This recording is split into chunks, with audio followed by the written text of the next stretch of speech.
देखिए, ये किसानों का दुर्भाग्य है। सरकारें बदलती रहती हैं और विपक्ष वाले लगातार दावे करते हैं कि अब के जब हमारी सरकार आएगी तो हम किसानों का भला करेंगे। लेकिन जब सरकार में आ जाती है राजनीतिक पार्टी, अस्तित्व में आ जाती है, तो वो किसानों को भूल जाते हैं। और यमुना एक्सप्रेसवे जो ग्रेटर नोएडा से आगरा तक जो जाता है, उसका अभी भी 64.7% जो अतिरिक्त मुआवजा था, किसानों को उससे भी वंचित किया गया है। मजदूर सड़कों पर है, किसान सड़कों पर है। और अगर सरकार अच्छे काम करती तो किसानों को सड़कों पर आने की ज़रूरत नहीं थी। किसानों के नाम पे वो धंधा कर रहे हैं, किसानों के नाम पे ले लेते हैं बहुत सी चीज़ें। मतलब कंपनियां हैं नोएडा में, बहुत सी कंपनियां हैं, किसी किसान को ज़रूरत पड़ जाती है यूनियन की, समझ रहे हो आप, तो वो अपनी डील करे आते हैं, मोटी रकमें ले लेते हैं और किसान को कुछ नहीं मिलता। मैं योगी सरकार से भी कहना चाहता हूँ कि इन किसानों की तरफ थोड़ा सा ध्यान करके, क्योंकि अब चुनावों का समय है। अखिलेश यादव भी मुख्यमंत्री रहे, समाजवादी की सरकार रही, उन्होंने किसानों की तरफ ध्यान नहीं दिया, उनको भी हटाया गया। अगर आप भी किसानों की तरफ ध्यान नहीं दोगे तो वो दिन दूर नहीं है जब आपको भी एक किसान नज़रअंदाज करने का काम करेगा। नमस्कार, मैं आकाश कुमार, स्वागत है आपका हमारे चैनल पर। आज हम आए हुए हैं जो किसानों की जो बैठक थी उसमें। आप कहोगे किसानों की बैठक तो हर जगह होती है, लेकिन हमारे कुछ मुद्दे हैं, उन मुद्दों को लेकर आए हुए हैं। जैसे योगी सरकार ने अब 400 रुपये किलो टन जो है वो गन्ना कर दिया है और तमाम अब किसानों की मांगें मानी जा रही हैं। कुछ स्टेट में ऐसे हैं जिसमें किसानों की मांगें नहीं मानी जा रही है। कर्नाटक में 1500 किसान ने आत्महत्या कर ली, ये एनसीआरबी का डेटा है। फिलहाल हम किसानों के जो संगठन हैं उनके लोगों से बात करेंगे कि आखिर में वो किसानों के प्रति क्या विचार रखते हैं और वो अपने आगे आगे क्या काम करेंगे। नमस्कार सर, नाम क्या होगा आपका? मेरा नाम अमन ठाकुर है। क्या कहना चाहोगे सर, तमाम जैसे आप देख रहे हो कि भारत देश में किसान आत्महत्या कर रहे हैं क्योंकि उनको अच्छे रेट नहीं मिल पाते, एमएसपी नहीं मिल पाती है, तो क्या कहना चाहोगे इसके ऊपर? देखिए, ये किसानों का दुर्भाग्य है। सरकारें बदलती रहती हैं और विपक्ष वाले लगातार दावे करते हैं कि अब के जब हमारी सरकार आएगी तो हम किसानों का भला करेंगे। लेकिन जब सरकार में आ जाती है राजनीतिक पार्टी, अस्तित्व में आ जाती है, तो वो किसानों को भूल जाते हैं। आपने अभी गन्ने की बात की। गन्ना जो हमने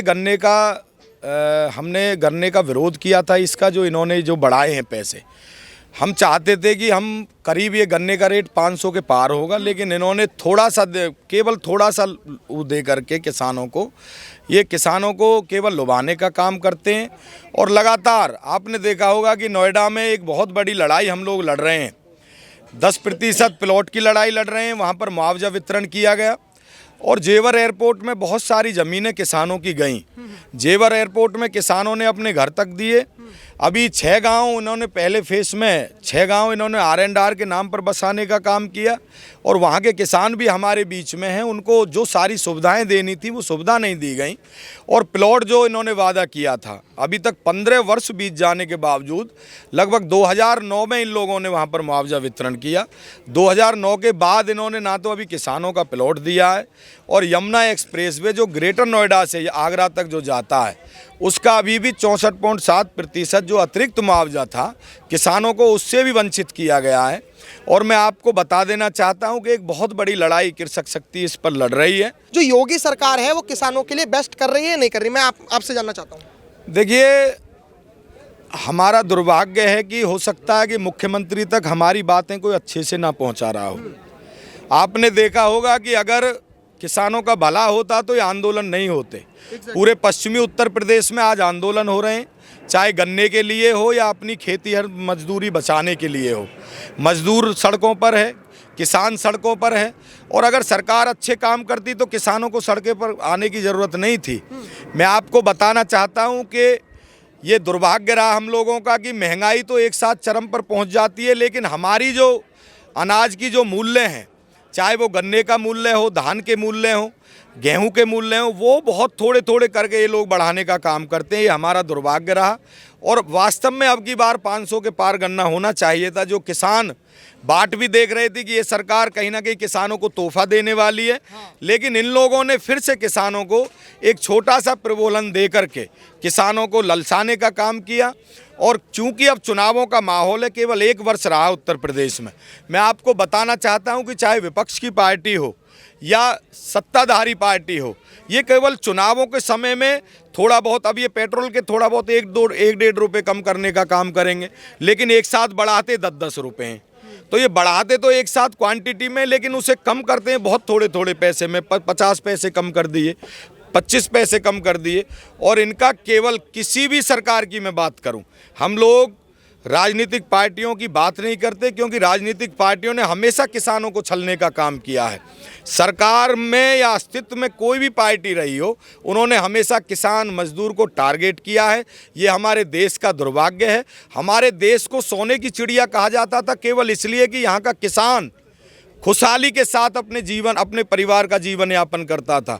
हिंदू, मुस्लिम, सिख, ईसाई एक चूल्हे पर बैठ कर के रोटी खाया करते थे, लेकिन इन सरकारों ने, इन राजनीतिक पार्टियों ने उनको बांटने का काम किया है। और हम लोग अपने संगठन के माध्यम से इस जो समाज में द्वेष फैलाने का इन लोगों ने प्रयास किया, उसे भी कम करने का काम। सर, मेरे को जैसे एक चीज़ जाननी है कि जैसे आप ग्राउंड लेवल पे काम करते होंगे, क्योंकि आप किसान संगठन से जुड़े हो, तो मेरा सवाल पूछना लाजमी है। तो आपने किसानों की स्थिति पहले क्या देखी, पहले मेरे को ये जानना है। किसानों की स्थिति तो मैंने सर ये देखी, जो हमारे यूनियन था इससे पहले भी, मतलब गाजियाबाद में बहुत यूनियन है, किसानों के नाम पे धंधा कर रहे हैं वो लोग। मेन पॉइंट, हाँ, किसानों के नाम पे वो धंधा कर रहे हैं। किसानों के नाम पे ले लेते हैं बहुत सी चीज़ें, मतलब कंपनियां हैं नोएडा में, बहुत सी कंपनियां हैं, किसी किसान को ज़रूरत पड़ जाती है यूनियन की, समझ रहे हो आप, तो वो अपनी डील करे आते हैं, मोटी रकमें ले लेते हैं और किसान को कुछ नहीं मिलता। आपके कहने का मतलब है कि जो गरीबों की बात करता है, किसानों की बात करता है, वो गरीबों की बात करते करते अमीर बन जाता है और गरीबों को दरकिनार कर गरीब और नीचे हो जाता है। हाँ, तो यही हमारी यूनियन यही काम करेगी अब। जो किसान हैं हम उनकी तरफ ज़्यादा ध्यान देंगे, और जो ये काम कर रहे हैं उनको मिट्टी में मिलाने का ये काम हम करेंगे। मतलब आपके कहने का मतलब है कि जो किसानों के जो हितों की रक्षा नहीं करता और उल्टा शोषण करता है, आप किसानों की रक्षा पहले कम करोगे, पहले जो शोषण करता है उनके में डंडा ज्यादा। हाँ, उनकी हलक से पहले पैसे निकालेंगे जो उन्होंने किसानों के खा रखे हैं। आपको नहीं लगता अगर ऐसे किसानों के नेताओं की अगर सोच होने लग जाए, क्योंकि आपने देखा होगा तमाम हमारे भारत देश को आज़ाद हुए लगभग 76-77 साल तो लगभग हो ही चुके हैं, उसके बाद भी हमारा भारत देश किसानों में सबसे पिछड़ा है। आपने देखा होगा सर कि पहले जो सैलरी थी, MSP थी, वो कितनी थी, आज कितनी है। लोगों की तनख्वाह बढ़ती है, लोगों की तनख्वाह लगभग 400%, 500% बढ़ गई, लेकिन आज भी किसान 30%, 35%, 80% पे ही रह गया। और जो कि सरकारें हवाला दे देती हैं कि हमने तो ये किसानों के लिए काम कर दिया, ये काम कर दिया। देखिए, किसानों के लिए काम जो किया वो आपको भी पता है और हमें भी पता है। मैं फिर से उस बात को दोहराऊंगा कि किसानों के लिए अगर ये लोग काम करते और उनके बारे में सोचते तो किसान सड़कों पर नहीं होता। ये इतने संगठन के निर्माण किस लिए हो रहे हैं आप बताइए। लगातार संगठन बन रहे हैं, निर्माण हो रहे हैं, और इसीलिए संगठनों का निर्माण हो रहा है कि राजनीतिक पार्टी तो किसानों की सुनती नहीं। राजनीतिक पार्टियों के नुमाइंदे जो हमारे विधायक और सांसद होते हैं, वो चुनावों के समय तो हमारी बात करते हैं, हमें अपना बताते हैं, लेकिन चुनावों के बाद जीत करके जब वो संसद में, विधानसभा में पहुंच जाते हैं, जब हमारी तरफ नहीं देखते।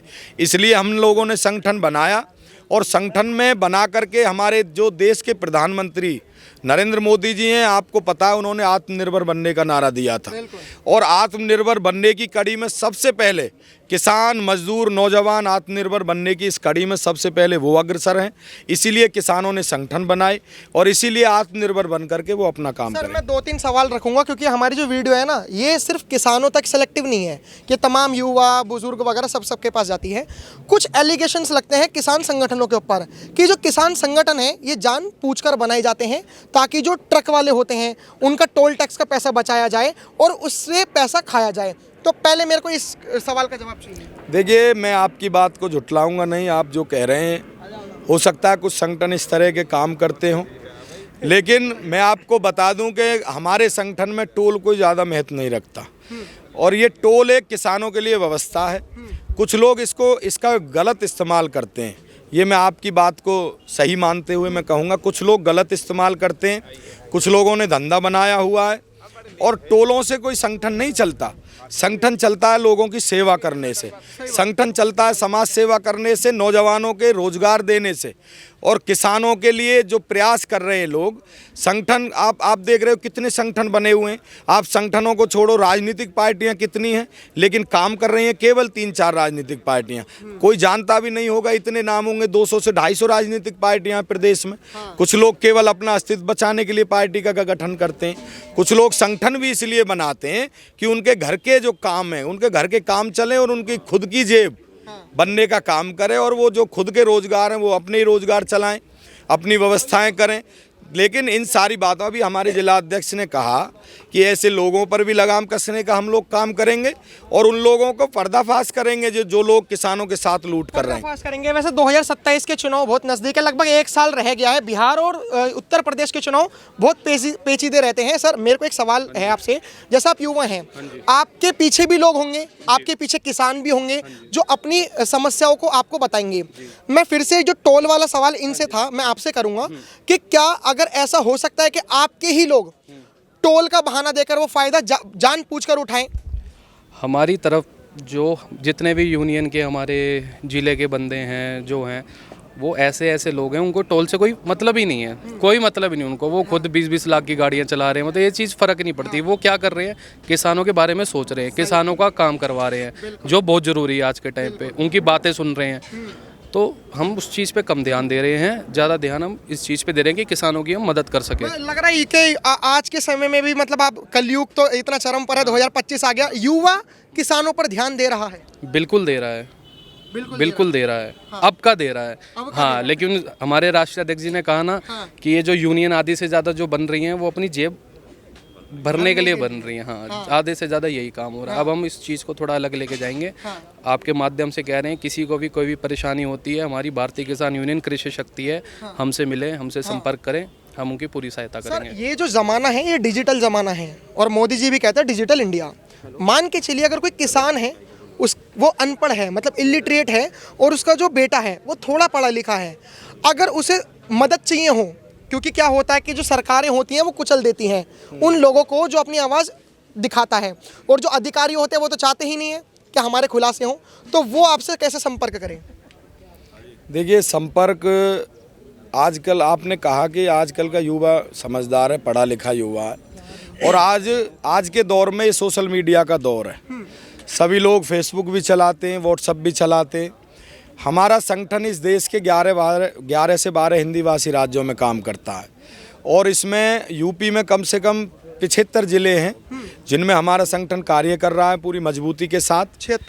76 ज़िले हैं, मतलब 1-2 ज़िले अभी ऐसे हैं जिनमें गठन नहीं हुआ। मैं आपको 75 ज़िले बता रहा हूँ।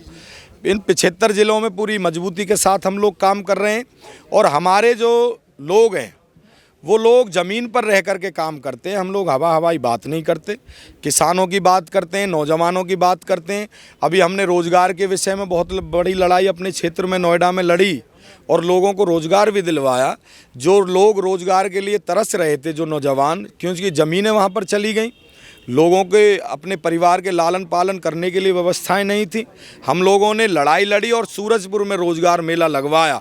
उसमें बहुत सारे नौजवान ज़िले के उनकी योग्यता के अनुसार उनको रोज़गार दिलवाया, और इसी तरीके का प्रयास हम लोग गाज़ियाबाद में भी करेंगे।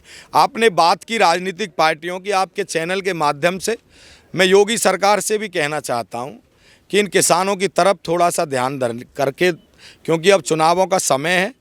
अखिलेश यादव भी मुख्यमंत्री रहे, समाजवादी की सरकार रही, उन्होंने किसानों की तरफ ध्यान नहीं दिया, उनको भी हटाया गया। अगर आप भी किसानों की तरफ ध्यान नहीं दोगे तो वो दिन दूर नहीं है जब आपको भी एक किसान नज़रअंदाज करने का काम करेगा। हम चाहते हैं कि किसानों का भला हो, इस प्रदेश का भला हो, और इस प्रदेश के भले होने में आपका भी फ़ायदा और हमारा भी फ़ायदा है। फिलहाल जिस तरीके से हमने बात करी किसान नेताओं से, और किसानों के लिए क्या सही हो सकता है क्या गलत, वो आपने देखा। आप क्या राय रखते हैं कमेंट बॉक्स में बताएं। देखते रहे हमारा चैनल। धन्यवाद। जय हिंद।